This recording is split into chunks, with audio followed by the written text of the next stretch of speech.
দাওয়াত ইসলাম গ্রহণ করেন। দাওয়াত দিয়েছেন, মাকে দিয়েছেন, দাওয়াত দিতে গিয়ে বকা গিয়েছেন, দাওয়াত দিতে গিয়ে মানুষের চোখে রাঙানি দেখতে হয়েছে, মানুষের রক্ত গালিগালাজ তাকে শুনতে হয়েছে ইসলাম তথা নামাজের দাওয়াত দিতে গিয়ে। এরপরে মানুষ যখন বুঝতে পারছে, এরপরে মানুষ নামাজ গ্রহণ করছে, নামাজ ধরছে, ইসলাম গ্রহণ করছে। ঠিক তদ্রুপ আমাদের দাওয়াত এরকম হতে পারে।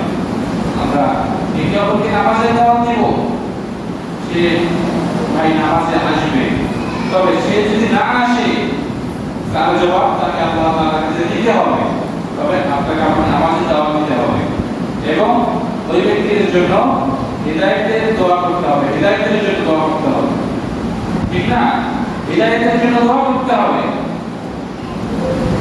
কিন্তু আমাদের সমাজের অবস্থা যদি এরকম হয়, ফজরের নামাজে 5 জন 10 জন, ঈশার নামাজে 2-3 জন, তাহলে আমাদের সমাজের প্রতি, আমাদের পরিবারের প্রতি রহমত বরকত কিভাবে বর্ষিত হবে বলেন?